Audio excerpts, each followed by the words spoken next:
যদি আপনি সুন্নত মোতাবেক করতে পারেন। পানি খাওয়ার নিয়ম আছে না নাই?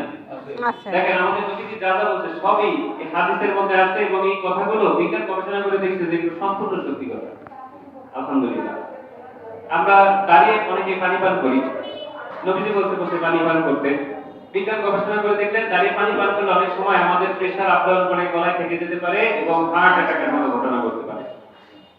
তাহলে কি হাদিস এবং বিজ্ঞান দুইটাই মিলে গেছে? হাদিসের মধ্যে আছে আপনি যখন খাবার খাচ্ছেন তখন প্রথমে একটু পানি পান করে নিতে হবে। বিজ্ঞান চিন্তা করে দেখলেন প্রথমে কেন পানির কথা বললেন? প্রথমে তো বিরিয়ানির কথা বলতে পারবেন বা মাংসের কথা বলতে পারছেন। যখন কেউ পানি পান করে আমাদের পেটের মধ্যে এসিড আছে না নাই? কথা বলেন এসিড আছে না নাই? আমাদের পেটের মধ্যে যে এসিড আছে এসিডের কি নাম জানেন আপনারা? এসিডের নাম হলো হাইড্রোক্লোরিক অ্যাসিড। কি অ্যাসিড? বাপরে ও দাঁত সাত ভেঙে দিতেছে করতে গিয়ে। তো নাম কঠিন, বিজ্ঞানীরা যেহেতু নাম দিচ্ছেন নাম কঠিন। আমার কাছে দিলে আমি সফিনা জরিনা মর্জিনা নাম রেখে দিতাম। তো পেটের মধ্যে যেটা আমাদের অ্যাসিড আছে অ্যাসিডের নাম হলো হাইড্রোক্লোরিক অ্যাসিড। যে নাম জানে তারও আছে, যে নাম এটা জানে না তারও আছে।